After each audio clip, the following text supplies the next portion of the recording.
How's it going, everybody? I'm the best is, the best that was, the best that ever will be. There have been none before me, and there'll be none after me. Therefore, I am the one and only Jay Kobe, and welcome to Wrestling Made Simple.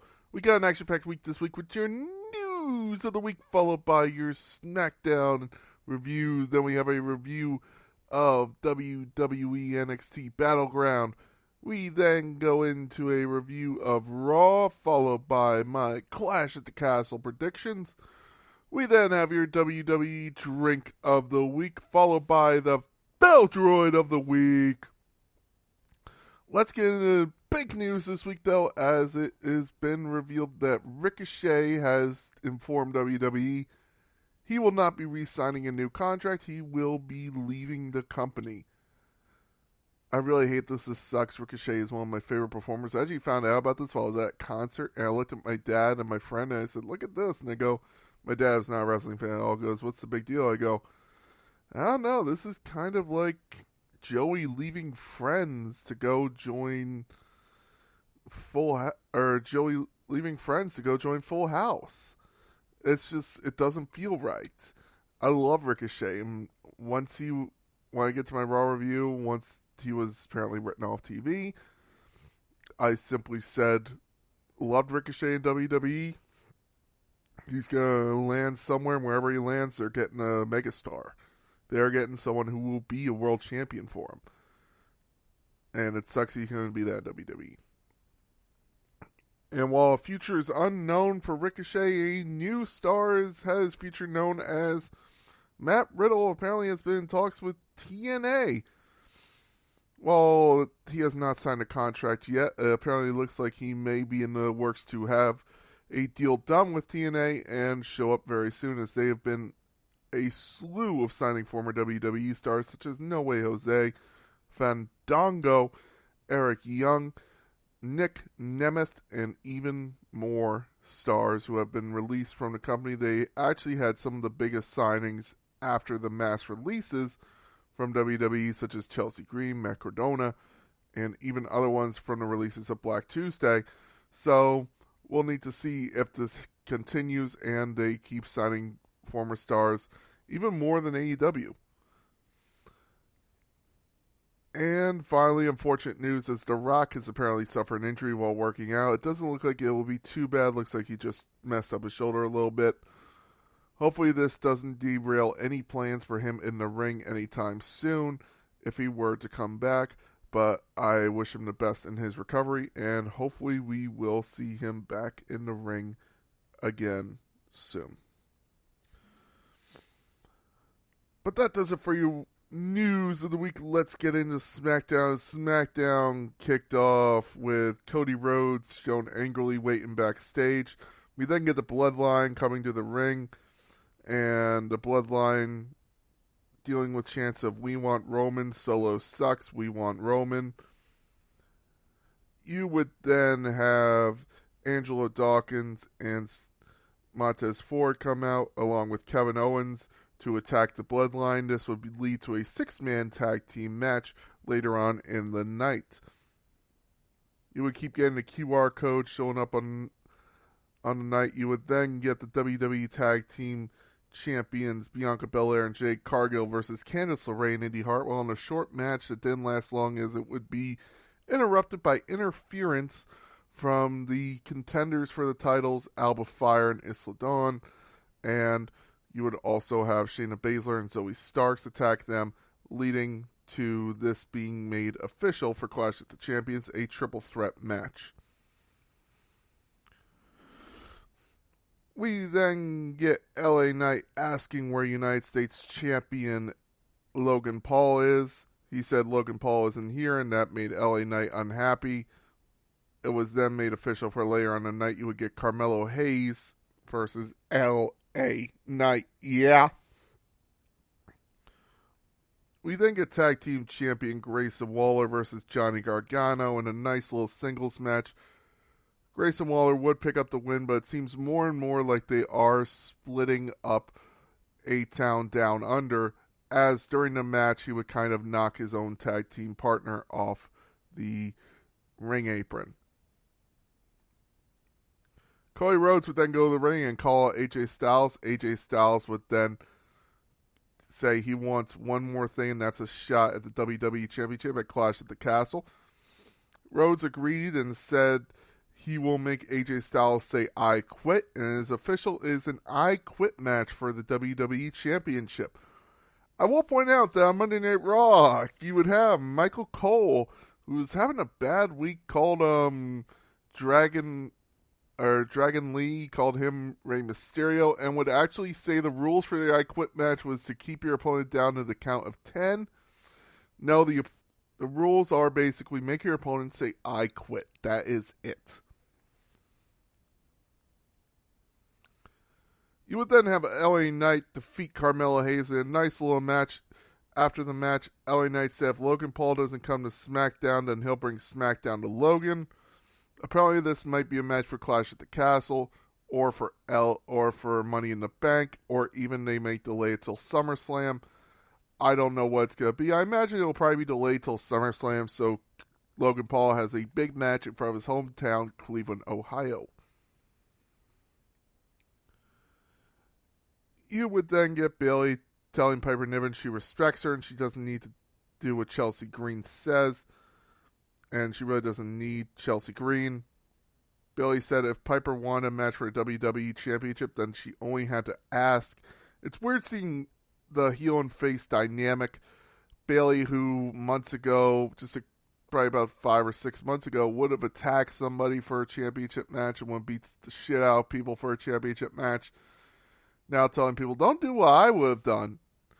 It's very funny. Very funny to see that.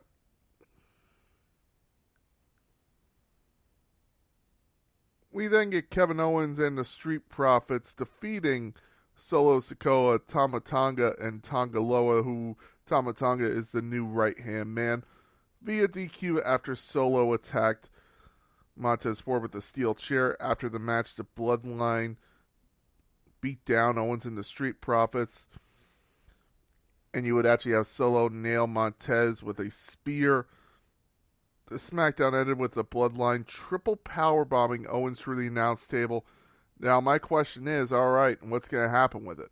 Are you going to have the Shield make a one-night return somehow? Are you going to have them get Jon Moxley from AEW? I mean, if they're forming a working relationship with TNA, then all right. But if you're not doing anything with the Shield, what the fuck is the point of the triple power bomb? I get it's trying to make fun of Roman, but you need more, man. You need to show off, okay, if we want this to happen, we need the Shield. I thought that really bothered me. Let's move on to NXT Battleground as it kicked off with Sexy Red in the ring, welcoming everybody to NXT Battleground and doing a twerk. Apparently before this show, a day before, she was in Newark Airport, of course. I say that because Newark Airport sucks. Anyone who's ever been through it knows what I mean. You understand why if you ever go through it. You would have... and would get into a altercation where she was arrested. Apparently it was shown, there's a video online of her getting into the fight. Apparently she has been released. I don't believe any charges will be filed. It was more self-defense, if anything, of a friend. So, yeah, stupid. Let's move on to a match, though, as you would have Sol Ruca, Lash Legend, Fallon Henley, Jada Parker, Michin, Mia Yim, and Kelani Jordan in the inaugural NXT Women's North America Championship match. God, that's a lot of names. It was a fun match, actually. You would have a lot of high ladder spots for a women's match that you usually would not see except for in the Women's Money in the Bank match. I actually really love ladder matches. I think they are just good old chaos. And chaos is something I love. That's why I like the Elimination Chamber match. Too much chaos, though, could be a bad thing. That's why the Royal Rumble doesn't hit as well as home for me than the Elimination Chamber or a nice ladder match does. But you would have Kalani James finally capture the gold, and become your inaugural NXT Women's Champion. You would then have Axiom and Nathan Frazier pick up the win in the NXT Tag Team Championship match, defeating Gallows and Luke Anderson. Nice little match, several false finishes. I really thought that Gallows and Anderson had a shot at us for a second, but I figured they wouldn't win because they really want to keep them together with AJ Styles.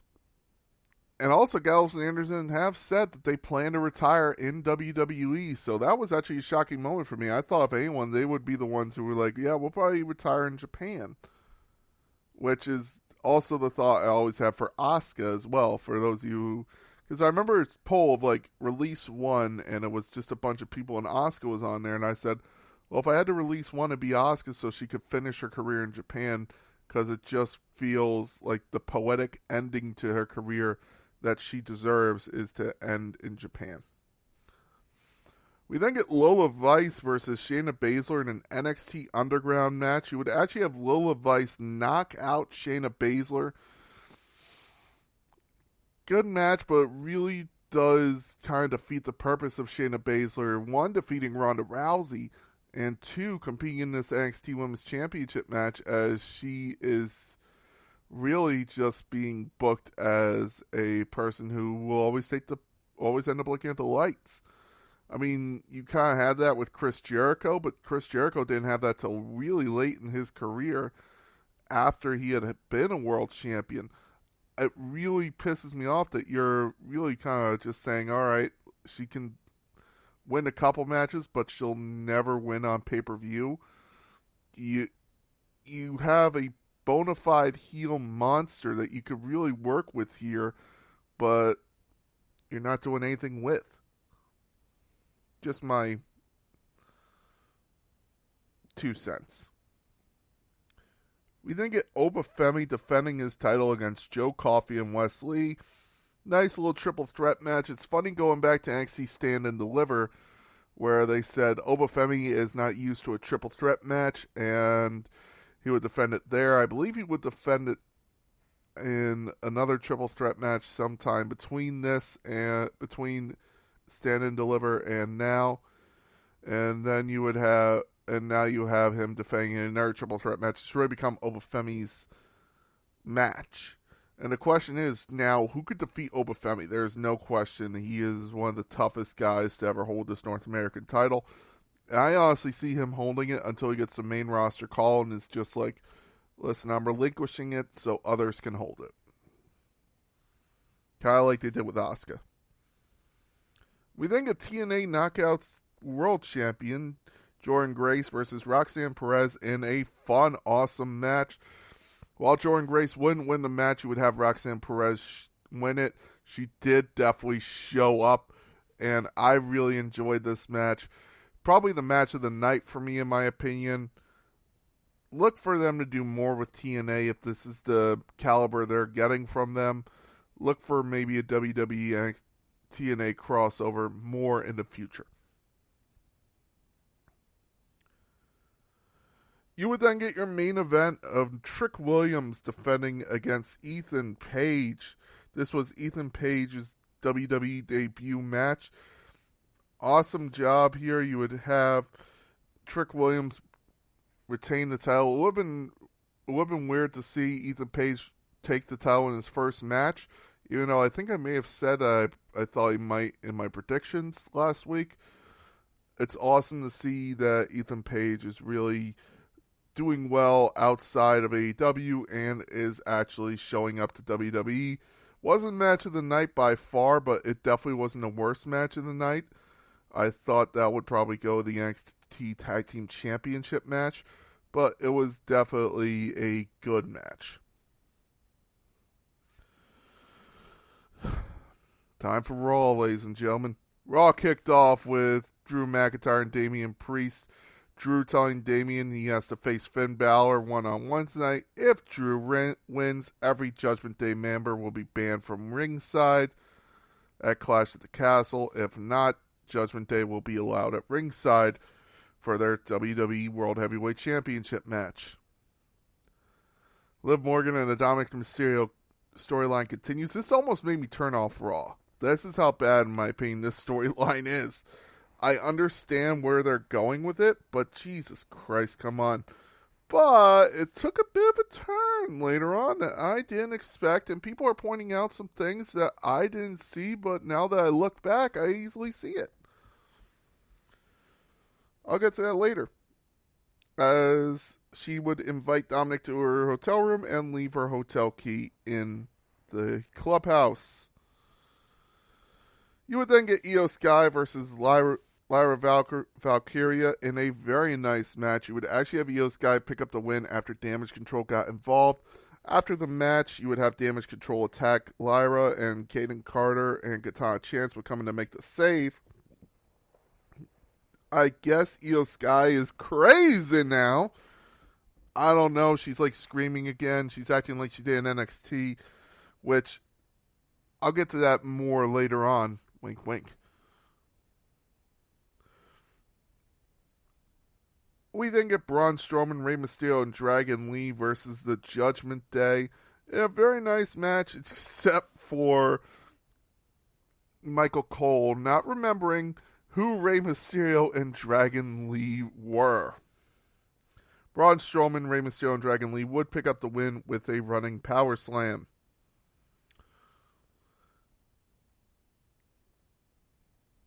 During this match, you would actually have Liv Morgan land on top of Dominic Mysterio in a very promiscuous way. Think of Alexa Bliss pinning Randy Orton at NXT or WWE Fastlane before WrestleMania 37. Very provocative, to say the least.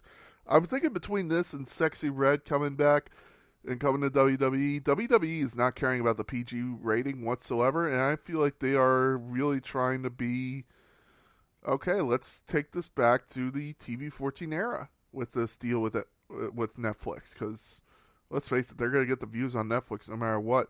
If they're on Netflix, they can do whatever the fuck they want. We then get Intercontinental Champion Sami Zayn versus Otis. Sami Zayn would pick up the win with a Helluva Kick after Chad Gable accidentally distracted Otis. This would lead to Otis saying the world's strongest slam on Sami, but he would also attack Chad Gable.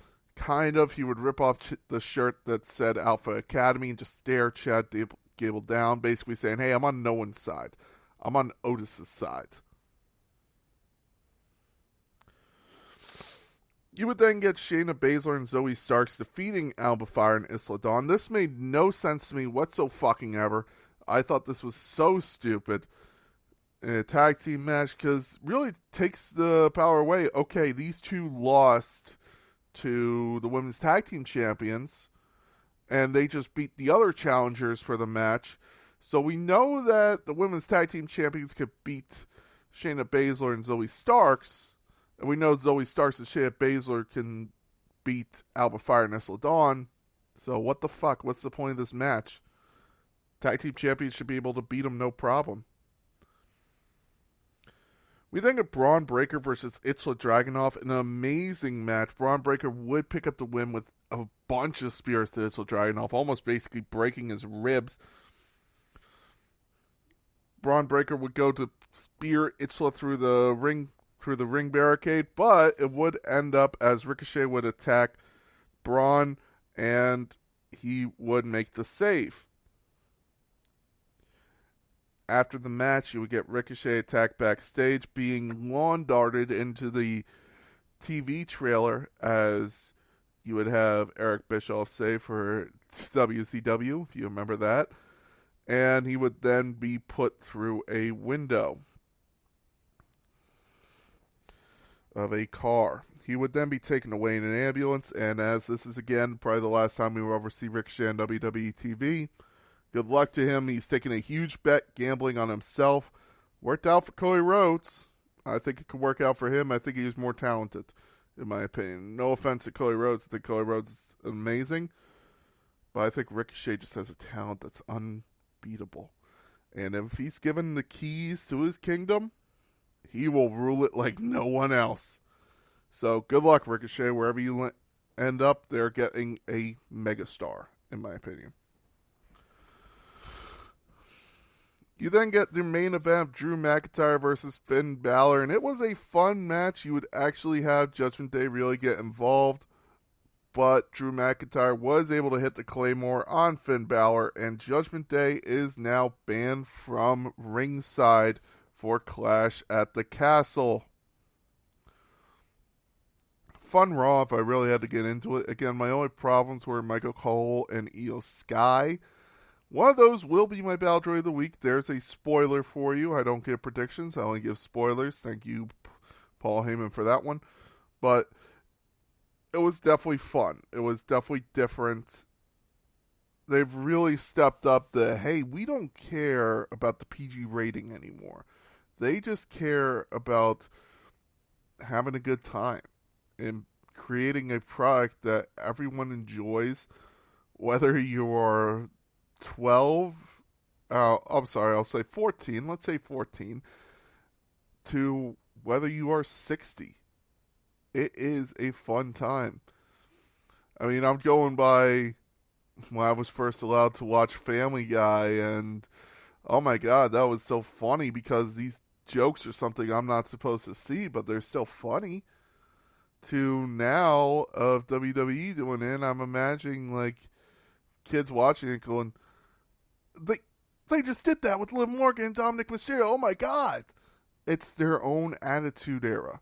So, the one thing I did learn about Liv Morgan and Dominic Mysterio, people point out, Finn Balor pocketed her hotel room key and was actually seen getting out of the car with Liv Morgan a few weeks ago on Raw. So it might be Finn Balor who's trying to dismantle the Judgment Day, as I could easily see him being a vindictive heel of, hey, I should be the main event. I should be the one holding the title, not Damian Priest. Definitely different. Let's move on to Clash at the Castle predictions, though, as so far every match announced is a title match. And the Raw following Clash at the Castle will begin your Money in the Bank qualifying matches. So, we have Damian Priest versus Drew McIntyre. Judgment Day is banned from ringside. I wonder if that includes Carlito, since he's technically now a member of the Judgment Day. I have Damian Priest retaining. CM Punk or someone will get involved and cost Drew the title, leading to a match at SummerSlam. Bayley versus Piper Niven. Why do I get the feeling they're going to do this and put this on Piper? I'll stick with Bayley for now, but it wouldn't shock me if they go with Piper. The singles match for the WWE Intercontinental Championship, Sami Zayn versus Chad Gable. This is the one I see most happening of a title change, but I'll still go with Sami Zayn retaining. The I Quit match for the WWE Championship. Cody Rhodes will retain his title. No question. And the triple threat match for the women's tag team championships. Look for Bianca Belair and Jade Cargill to retain as well. No title changes, but it will be a fun show indeed. It's one I am looking forward to watching when I get home from work, because it takes place in the afternoon, as it is in Glasgow, Scotland. So, if you're planning on watching it live, make sure you remember it takes place in the afternoon, not at night. Enjoy it. I know, again, once I get home, I will be watching it live and enjoying every second of it. Whew. I could use a drink. How about Toxic Wasted in honor of Wade Barrett's Wasteland? This is 1/2 ounce vodka, 1/2 ounce of melon liqueur, a splash of blue curacao, 3 ounces of orange juice, and 3 ounces of lemon lime soda. You're going to take your ice, add your melon liqueur, your orange juice, and your vodka, shake well, Add ice, strain your mix over the ice before adding your lemon lime soda. Add the blue curacao and stir your combination. Garnish with a lime wedge. Please drink responsibly. Do not drink and drive. Do not drink if you are under 21. And do not overconsume on alcohol. Now, everybody, it is time for the Baldroid of the Week. I was originally going to give this to Michael Cole. And before that, I was originally going to give it to the Liv Morgan Dominic Mysterio storyline. But the Baldroid of the Week this week is Io Sky. Here's why I don't like this. You're having Io Sky revert to her old gimmick and really go insane like her old gimmick would. The reason I don't like this, and it's the reason that many people had an issue with WrestleMania 20 of Kane and The Undertaker, they brought the old Undertaker back. It ended up working eventually, but took a little while. You're having them move backwards. Wrestling is a shark. Wrestling cannot go backwards. It can only move forwards. If a shark moves backwards, it dies. To bring Io Sky back as that, sometimes it does work. I'll give credit where credit's due. Changing Butch back to Pete Dunne is awesome. But this, it just doesn't feel right. Io Sky as the leader of Damage Control, as calculating, as serving as she was awesome. To have her go back to this manic, crazy, unbelievable persona, it just doesn't work for me as a leader of Damage Control. If she was just there taking orders and being crazy, yeah, that could work. But this, it just doesn't work for me. So because of that, Io Sky is the Baldroid of the Week. She could add this to her growing and amazing trophy collection. Congratulations. Uh-oh. Ladies and gentlemen, thank you very much for listening. I have been the Big Guy, and this has been Wrestling Made Simple. Next week, we will have our Clash at the Castle review. But thank you very much for listening. Have a great week in wrestling.